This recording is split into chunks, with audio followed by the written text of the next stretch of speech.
Black by popular demand, it's the Green Madea Movie Marathon. That's right, folks, we're continuing our quest to rank and review every Madea movie ever made. Click the link in the description to watch part 1.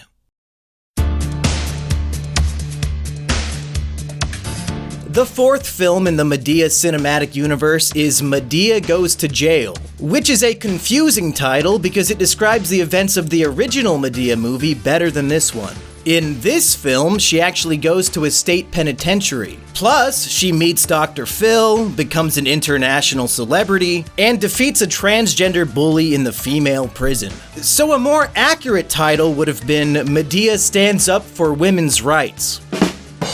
What's so funny? You funny as hell, looking like Lou Ferrigno. When I saw that the second Madea movie had been released slightly less than a year after the original, I thought the Madea community's insatiable appetite for new Madea media was kind of cute. But at this point in Madea history, things were speeding up at an alarming rate. Madea Goes to Jail was released only 11 months after Meet the Browns. And then the next movie came out 7 months later. That's right! 2 Madea movies in the same year, literally on 9/11, and they both made a shit ton of cash. Madea movies made over $140 million at the box office in 2009. The only fat racist stereotype more successful in 2009 was Paul Blart Mall Cop.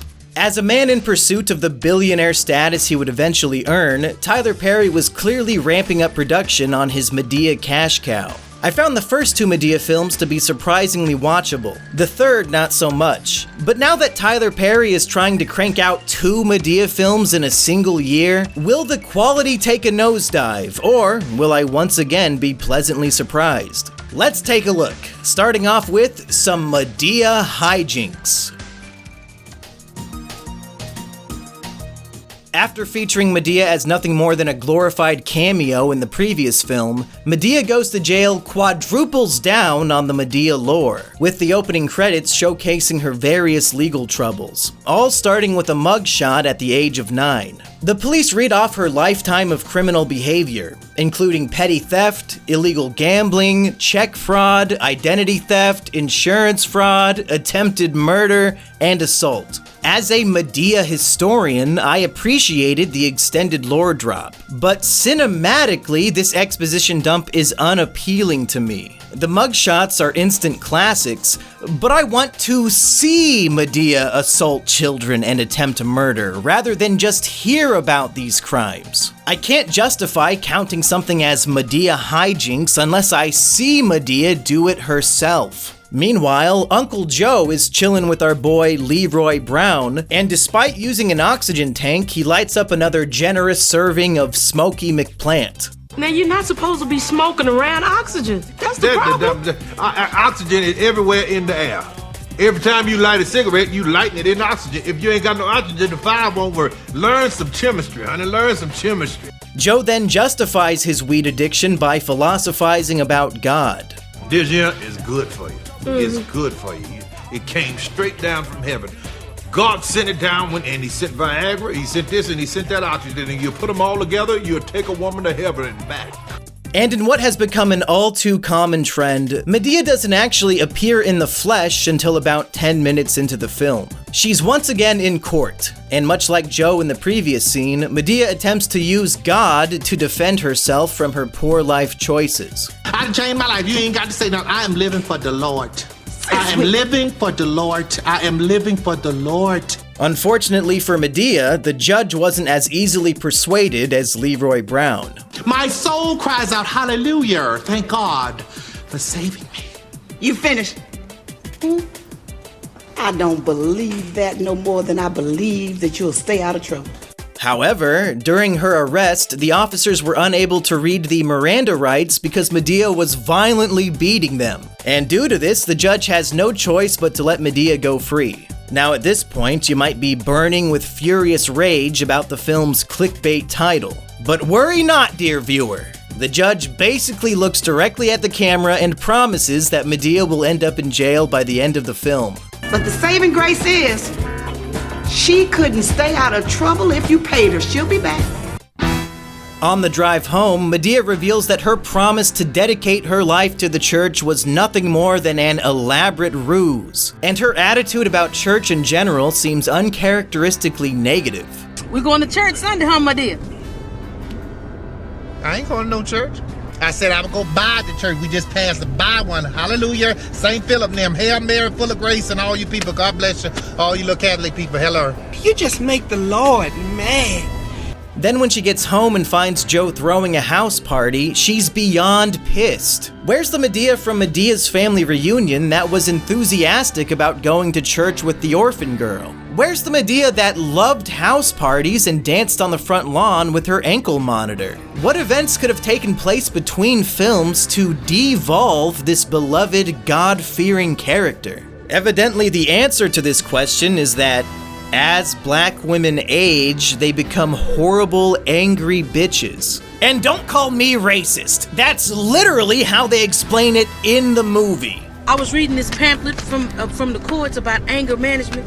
It says as women get older, our bodies don't produce as many hormones as it needs to stay calm and have stable moods. Barreling her way through the house party, Madea somehow doesn't recognize any of Joe's friends, and she violently assaults people for attending a party they were invited to. She then, and you're not gonna believe this, but she grabs an assault rifle and opens fire on the party guests.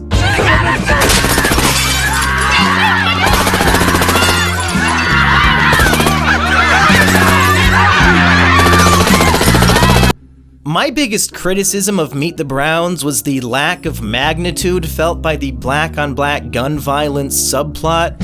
But one movie later, an entire AR-15 massacre of black people is now being written as the punchline to a scene. And there are no repercussions for this in the film. Madea is later arrested for damaging the property of a white woman, but for the murder of half a dozen black people with an assault rifle, the police are nowhere to be seen. But that's just how life be down in Atlanta, Georgia. While being driven to an anger management session, Madea forces her daughter to rear-end another driver, forcing him off the road and into a church sign, a symbolic representation of Madea rejecting the Lord's messages in favor of the siren song of dangerous fury. If not even the baby Jesus has the power to save Madea from herself, does anybody? The film seeks to answer this question, because Medea's anger management therapist is Dr. Phil. This lady is out of control. The scene between Madea and Dr. Phil is insufferably long and unfunny. I have a theory that Tyler Perry wrote in the script, improvise a funny scene with Dr. Phil. And that's all he wrote. If you've ever seen bad improv, and some people would say all improv is bad, but I mean if you've ever seen improv that is bad because the people are amateurs and don't understand the rules of improv, then you'll easily recognize this scene as bad improv. The main rule of improv is yes and. You're supposed to go along with whatever crazy shit your partner says and build on top of it. Because it's frustrating and unfunny to watch somebody reject and say no over and over again. That's all this scene is. Let's talk about your anger. That's why you're here, right? I'm not angry. I don't know why I'm here. And Dr. Phil is actually trying, and he's doing a decent job. It's Tyler Perry who is terrible. He just keeps saying no and shutting the conversation down when he could be using these setups to elaborate on the list of crimes from the beginning of the movie. Or if he doesn't care about simple character building, he could at least put in some jokes. Let's just try another approach. Let's okay? try another approach. All right. Do you sleep well at night? Do you sleep well at night? Let's try not to answer a question with a question. Could we do that? If Could you- we at least do that? Yes, if we at least stop asking me all these questions, I won't have to answer a question with a question now, will I? There is nothing funny about watching somebody reject the opportunity for comedy over and over again. The absolute worst is when Dr. Phil throws out an easy home run. Let's talk about your childhood. Let's just talk about your childhood. There we go! Madea can go on some hilarious rant about how she was poorly treated as a child. Maybe her grandmama was a slave and would whip her ass with a cotton stalk. Or maybe we can learn about the mugshot she got at 9 years old. Anything. Please, just give us anything Madea related at all, and not lazy, bad improv. Well, all right, look, let's just talk about your childhood, okay? Let's talk about your childhood. Let's talk about your childhood. Let's talk about your childhood. Let's talk about your childhood. That sigh seemed pretty fucking real to me. Now I know what you're thinking. This is all building up to a huge climax where Madea cracks the good doctor and we get to see him finally lose his shit. With the delicious irony that Madea was able to make her anger management therapist lose his temper. But no, Madea just sorta gets bored and decides to leave while Dr. Phil just seems confused. Go see somebody else. I'm done. Yeah, this was terrible. This whole scene was terrible. You thought just having Dr. Phil there would be enough, and you didn't try anything with him. For the first time in Madea history, I'm deducting 2 hijinks points from the total. Tired of waiting for a chauffeur, Madea illegally drives to the Big Lots and is brought to a boiling Afro-geriatric rage when somebody steals her would-be parking spot. So, she picks up their car with a crane. Put my car down now! Okay.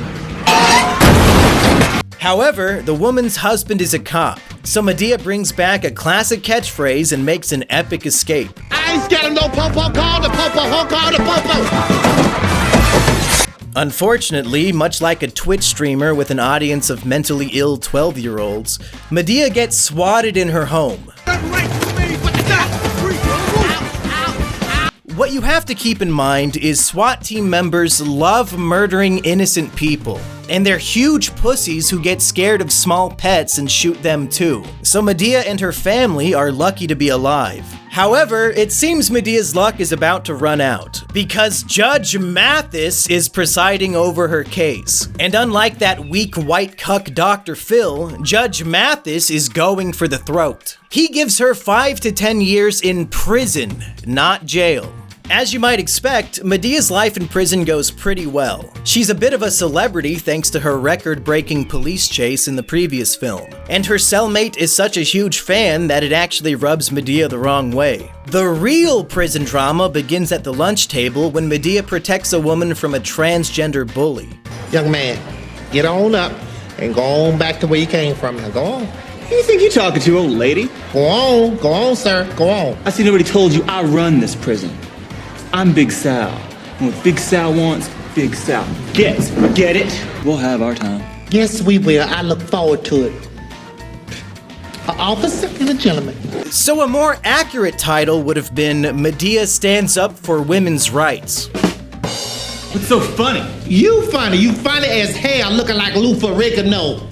I know that to you Zoomer and Gen Alpha kids in the audience, this transphobic misgendering probably seems cruel and evil beyond belief. But you have to understand, this was a different time, and Madea movies were made for a different audience. As we established before, the vast majority of the theater-going audience for Madea films was African Americans. And this group of people, especially back in 2009, wasn't known for being the most accepting of the LGBT community. Back then, half of their rap songs still talked about murdering these types of people. So to see their hero Madea defeat a villainous T-girl on the big screen was just another reason for raucous applause in the theater.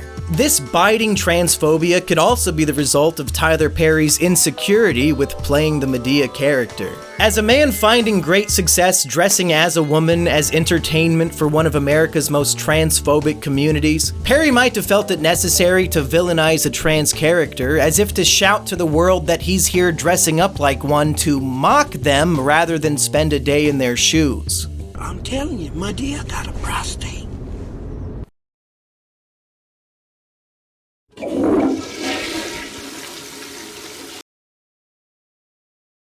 Several months later. Several months pass and Madea fully embraces the prison lifestyle. But everything changes after a media campaign about falsely imprisoned women includes Madea in their programming, with a montage featuring black celebrity cameos like Al Sharpton and my close personal friend Steve Harvey. Steve Harvey Morning Show. Call us because Madea deserves to be free.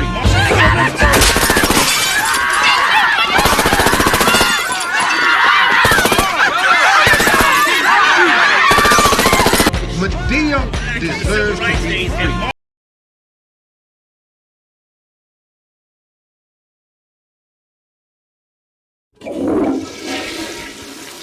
Madea is now a national celebrity and a household name, and this newfound fame leads to her early release from prison, giving the film a happy ending.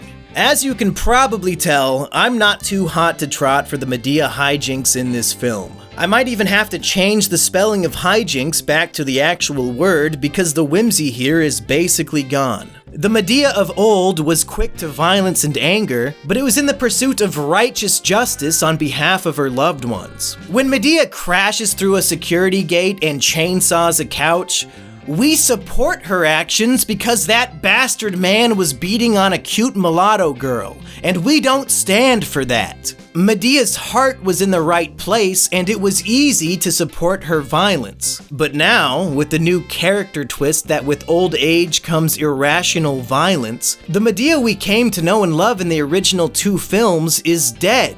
Her love of parties? Gone. Now she grabs an AR-15 and shoots up the party.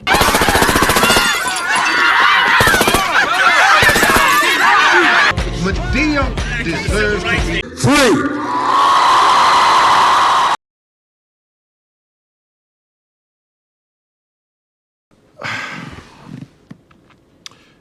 There was potential for a great montage of Madea's lifelong hijinks, but instead we got mugshots and exposition. For a movie whose title promised the most Madea hijinks of any Madea movie thus far, we were instead given bad, repetitive improv with Dr. Phil. Does committing character assassination count as hijinks? If so, Tyler Perry gets a 10. But in terms of Madea hijinks, this film gets a 4. Minus the 2 points from the Dr. Phil scene, giving it a score of 2 out of 10.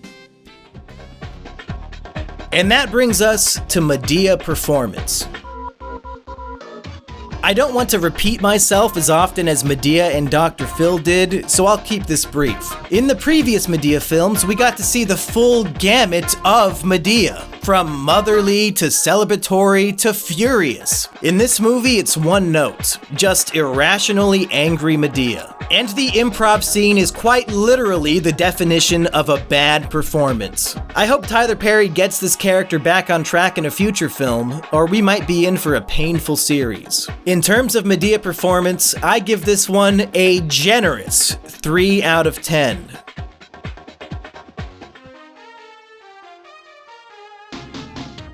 Going into the film, I wasn't expecting the subplot without Madea in it to be the most interesting part of Madea Goes to Jail. As with most Madea movies, half the movie is about some other characters whose story barely interacts with the Madea plot. This time around, we aren't focused on one of Madea's sexy female relatives, but instead the prosecuting attorney trying to get Madea locked up in prison. The story is about a lawyer whose childhood friend took the wrong path in life and became a drug addict. And he feels guilt and pain about the great life he lives compared to what's become of her. Meanwhile, his fiancée, who is also a lawyer, doesn't understand the depth of this relationship, and she thinks some crack whore is stealing her future husband away. A lot of this drama works well and probably would have been better served not sharing the spotlight with a Madea prison adventure. But in terms of Madea side plots, this was definitely the most interesting and compelling one so far. It finally broke the mold of wife-beaten woman struggles to choose between wife-beater and dream guy.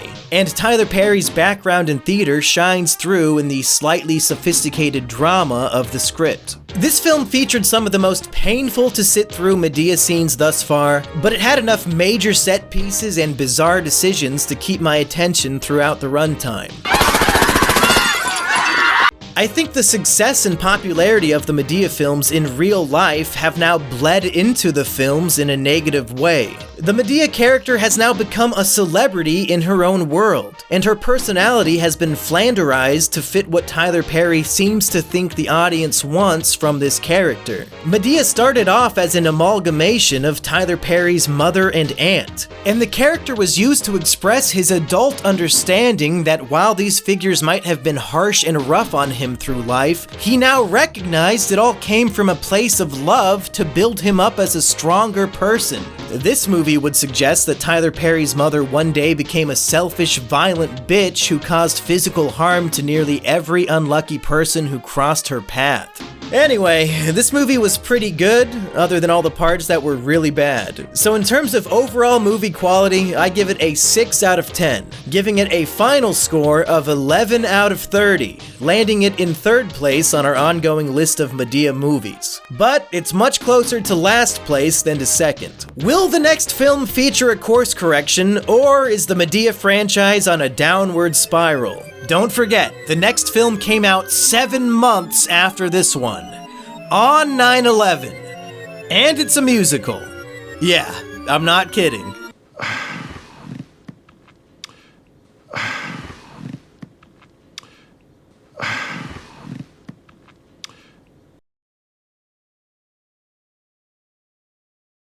Anyway, be sure to hit that subscribe button to catch my next Madea review. Check out my Treehouse channel for daily live streams and podcasts. And if you like my work on YouTube, consider supporting me on Patreon. Links to everything down in the description.